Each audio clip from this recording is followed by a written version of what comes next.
Pension. What is pension? Pension होती क्या है भाई? हमें पता तो है कि पेंशन एक ऐसी पेमेंट होती है जो बंदा रिटायर होता है उसको पे की जाती है। बस हमें इतना पता है। तो अभी हम इसको थोड़ा टेक्निकली पढ़ेंगे और एनालाइज करेंगे कि ये काम कैसे करता है। Pension is a regular pension is a regular and fixed income paid to the individuals who have retired from their work. मतलब ये एक ऐसी पेमेंट है जो आपको सर्टेन टाइम पीरियड्स पे रिपीटेडली पे की जाती है, जिसको कहते हैं रेगुलर इंटरवल्स टाइम पेमेंट, कि हर महीने आपको एक्स अमाउंट मिलेगी। या fixed income paid to the individuals who have retired from their work. ये मतलब ये एक फिक्स अमाउंट होती है जो आपके रिटायर होने के बाद भी आपको हर महीने वो अमाउंट आपके वर्क प्लेस से आपके अकाउंट में डेबिट कर दी जाती होगी। तो पेंशन बेसिकली इसको कहते हैं।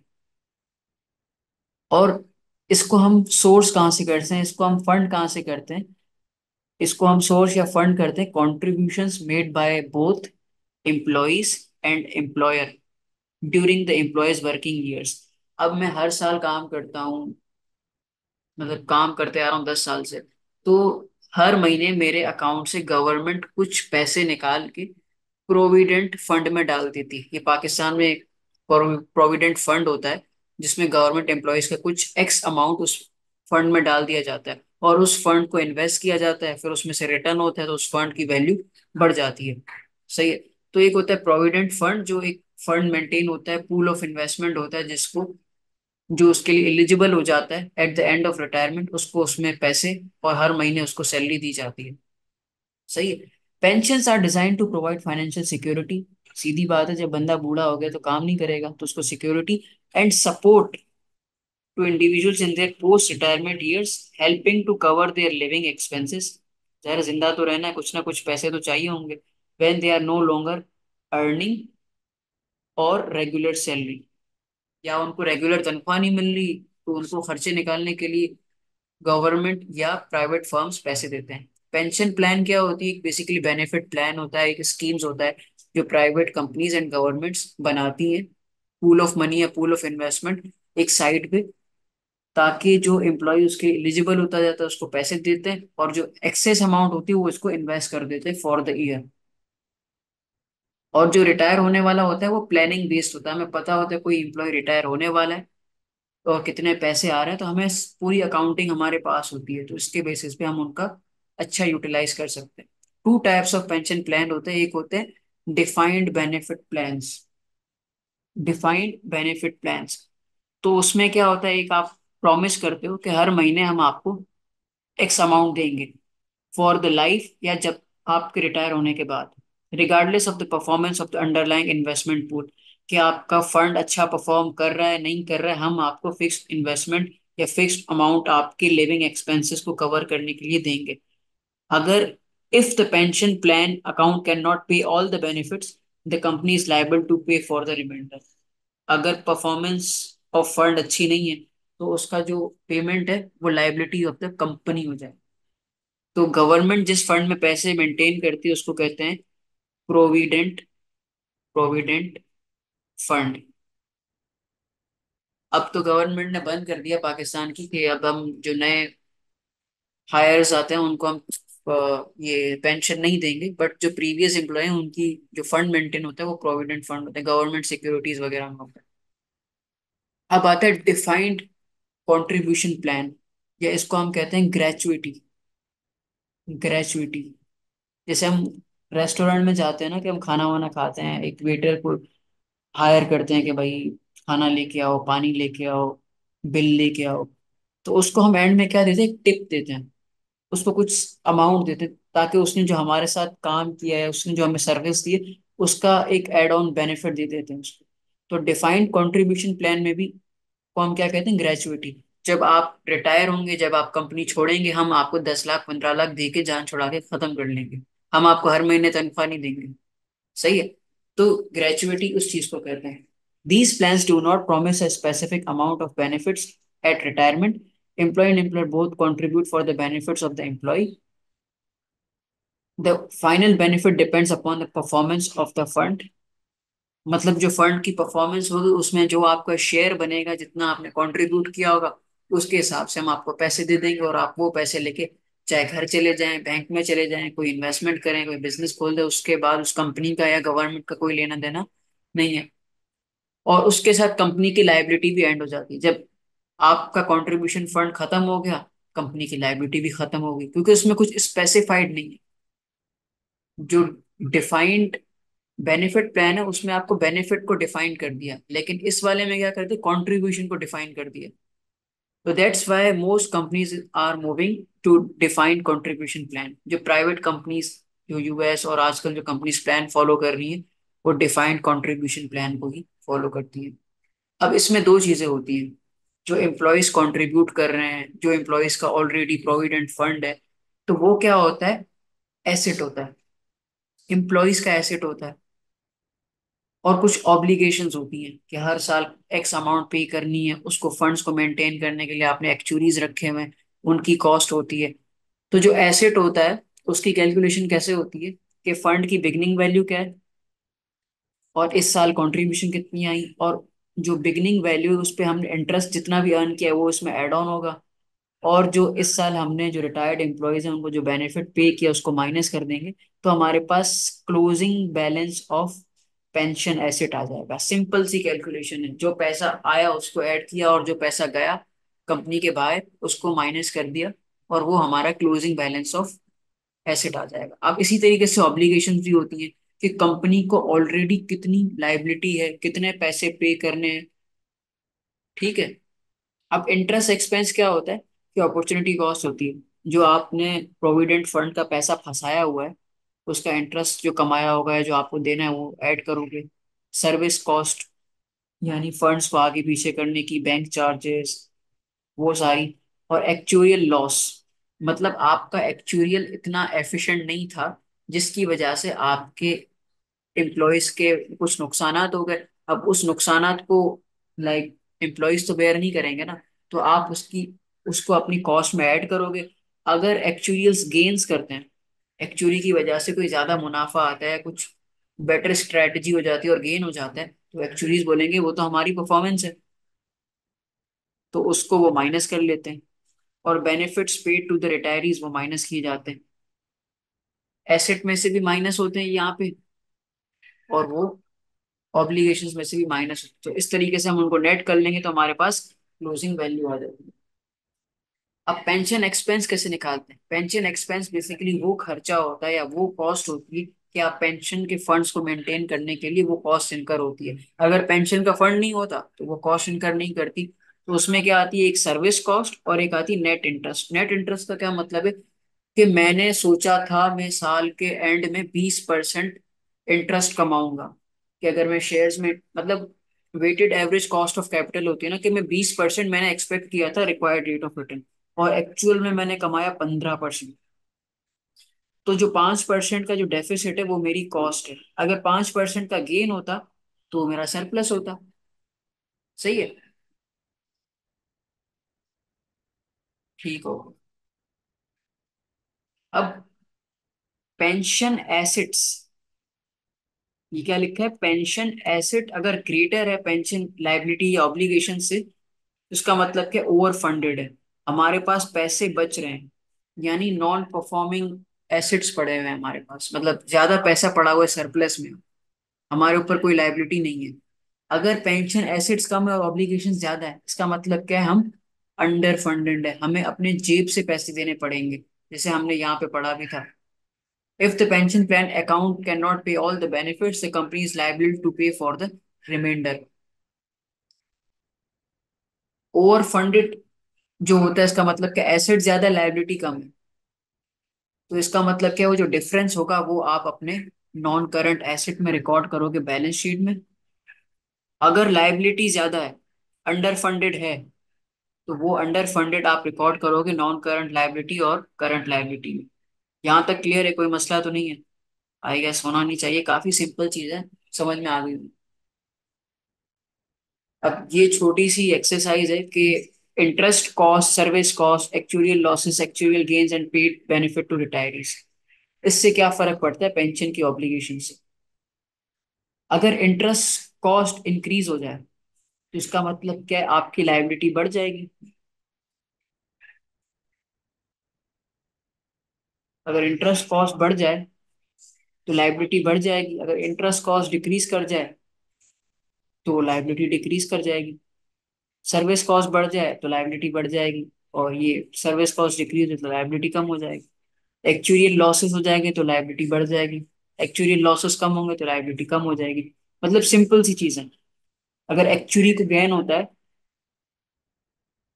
अगर एक्चुअलीज को गेन होता है, अगर मतलब एक्चुअलीज को गेन नहीं होता तो लायबिलिटी बढ़ जाएगी, और होता है तो लायबिलिटी डिक्रीज कर जाएगी। तो इसी तरीके से ये चीजें हम ऊपर देख चुके हैं। अब एक प्रैक्टिस क्वेश्चन कर लेते हैं। Present value of obligations, pension plan assets, service costs, employees contribution for the year, benefit paid, estimated interest earned 20%, actual interest earned, ये सब दिया हुआ है। सही है। अभी हमें क्या निकालना है, पेंशन एक्सपेंस निकालना है। तो सबसे पहले मैं क्या करता हूँ, पेंशन एक्सपेंस निकाल लेती हूँ। पेंशन एक्सपेंस, पेंशन एक्सपेंस में क्या था, service cost plus net interest. Service cost कितनी गिवन है भाई हमें, 88,400, 88,400। अब नेट इंटरेस्ट निकालना है। सही, नेट इंटरेस्ट निकालना है। एक्चुअल इंटरेस्ट तो गिवन है, एस्टिमेटेड इंटरेस्ट कैसे निकालेंगे, परसेंटेज गिवन है। ऑब्लिगेशंस, ये आएगा आपका 634,600 इंटू 20%। Let me check.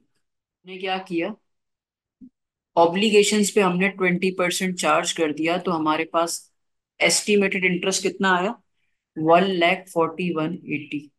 तो हमारे पास ये एस्टिमेटेड इंटरेस्ट आ गया।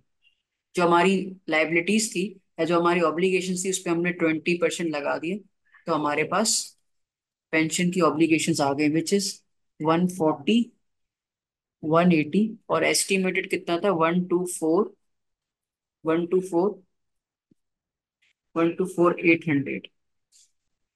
इसको हम माइनस कर लेंगे, हमारे पास पेंशन एक्सपेंस आ जाएगा। Let me calculate, -124,800 +88,400। तो ये एक्सपेंस आ रहा है 13,780। तो ये पेंशन एक्सपेंस निकाल लिया। ठीक है। अब हमें क्या निकालना है, हाँ, अब ऐसा करते हैं, दो कॉलम्स बना लेते हैं, फिर उसमें हम लिख लेते हैं। या फिर description, pension obligations, pension asset. सही है। बिगिनिंग वैल्यू, बिगिनिंग वैल्यू, दोनों की बिगिनिंग वैल्यू लिख लेते हैं। पेंशन ऑब्लिगेशंस की कितनी थी, 7,09,000, और उसकी थी 634।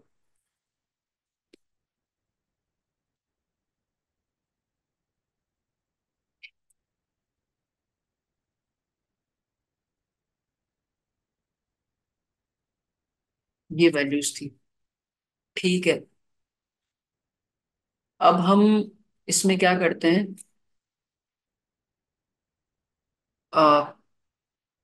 Employees contribution, contribution, estimated interest, estimated interest, actual interest,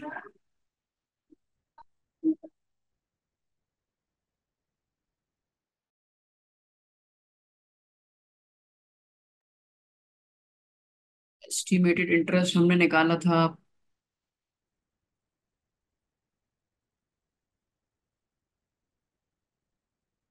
1,40,000।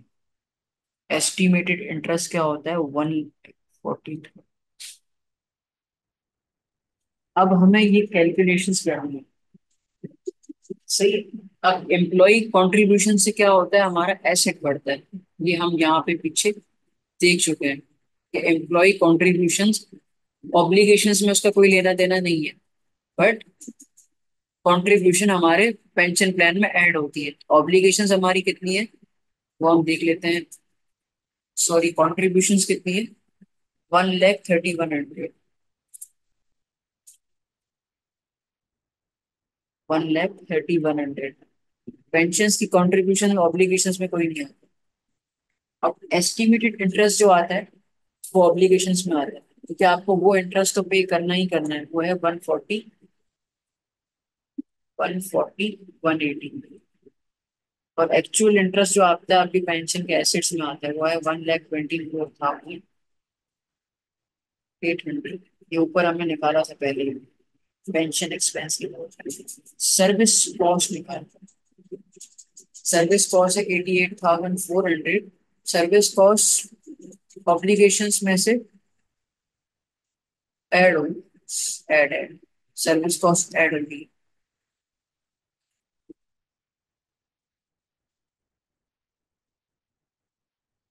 Service cost 88,000।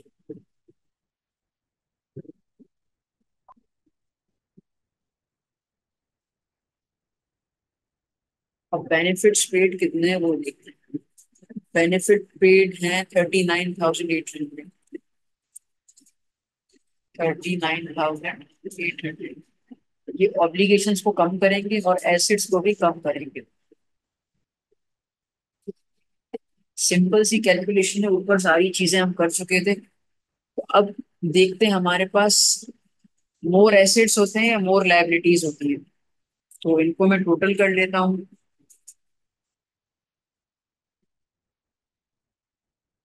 Pension obligations आ रही है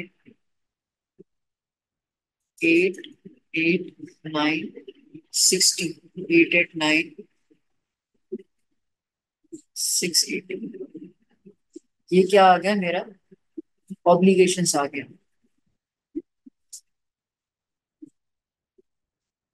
और ये आ रहा है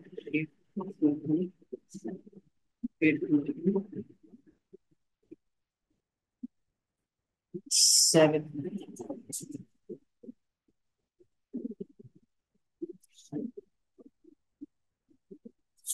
obligations are greater than assets। obligations are greater than assets। जब obligations are greater than assets है तो क्या होता है, जब obligations are greater,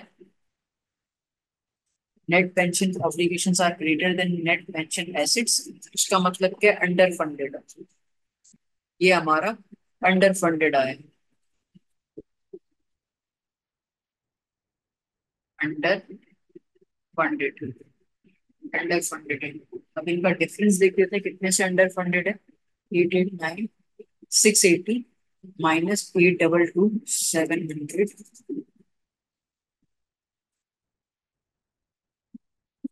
6,930। ये अमाउंट से अंडर फंडेड है, ये अंडर फंडेड है। अब ये अंडर फंडेड रिकॉर्ड कहाँ करेंगे, balance sheet under liabilities, liabilities, ये लाइबिलिटीज में हम रिकॉर्ड करेंगे। अगर ये एक साल का डिफरेंस है तो शॉर्ट, शॉर्ट टर्म में। अगर ज्यादा का पुराना डिफरेंस है तो वो लॉन्ग टर्म।